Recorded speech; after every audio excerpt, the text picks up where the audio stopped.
During World War II, there were many legions of paratroopers that needed to be dropped into the war zone. These airborne and paratrooper divisions were an essential force in winning the war and liberating Europe. The problem was that there was no sure way to guide the planes to the exact drop zones needed, with enemy forces controlling those areas and little to no visibility from above. Past attempts landed paratroopers all over the place, scattered and not in the intended areas. The solution was a special group of paratroopers called Pathfinders. The Pathfinders would parachute in behind enemy lines and set up beacons to mark the drop zones for incoming planes. These planes would be carrying supplies and main airborne forces that would later parachute in and fight the war. They were also all comprised of volunteers that had to meet special qualifications to be placed in a Pathfinder unit. Pathfinders changed the nature of war, and without their sacrifice and contributions, it is very possible that Nazi Germany would have won the war.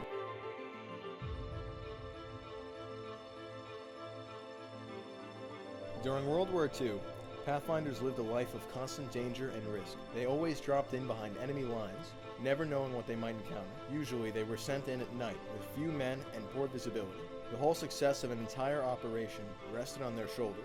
Many Pathfinders dropped in while under fire, being shot and killed before they even reached the ground. They also often encountered large enemy patrols and quickly got into firefights. Pathfinders always knew they would have no support, with the very real possibility of being left behind if the mission went south. Usually, Pathfinders landed off target. They even had to set up their beacons while under intense fire. Once their beacons were set up, it could easily give away their position. With all the dangers and risks, many Pathfinders did not survive the war. These men were the real heroes, and because the Allies won the war, we know their sacrifices were not in vain.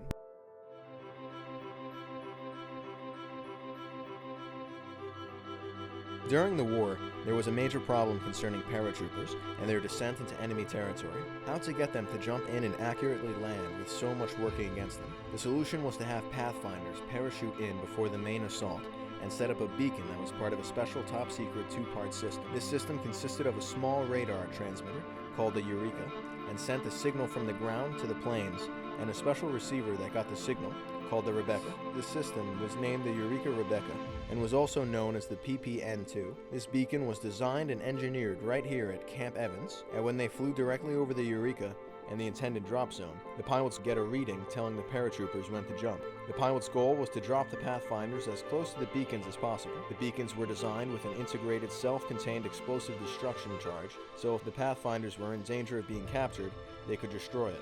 Without the Eureka Rebecca, the success of many missions and every invasion operation during the war wouldn't have been possible.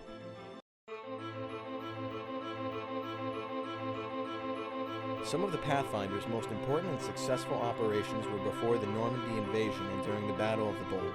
On the night of June 5, 1944, right before D-Day, 20 teams of Pathfinders parachuted into Normandy behind enemy lines. They had the mission to capture key bridges and cut communication lines in hopes of delaying the expected Nazi counterattack. The Pathfinders' advanced guards carried the Eureka Rebecca beacon and had the job of setting up the beacon in the right spot so they could guide the incoming waves of gliders, planes, and incoming paratroopers. The Pathfinders flew in under heavy fire and bad weather. When they dropped in, they meet heavy resistance and large numbers of German troops that were expected to be in bed sleeping.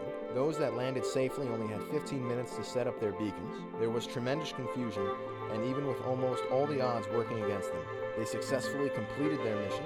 They led the way for 20,000 paratroopers that would drop in later that night. Their other most important and successful operation was during the Battle of the Bulge. The 101st Airborne trucked to Bastogne to hold a junction of roads, but soon were surrounded and cut off. The 101st, in their defense, eventually became very low in supplies and ammunition. The Pathfinders were needed and called into action. 101st Airborne Pathfinder personnel were dropped into the Bastogne perimeter to set up PPN-2 beacons for the airborne supply mission that was to come. And when they dropped in, they immediately came under intense fire. They looked for a spot to place the beacon that would give it the best signal, and then they spotted a huge pile of bricks that was to be a home that was never finished being built. Within 30 minutes of setting up the beacon, resupply planes came that made many resupply drops over the next several days. It can be said that thanks to the Pathfinders, the Allies won one of the largest and bloodiest battles of World War II.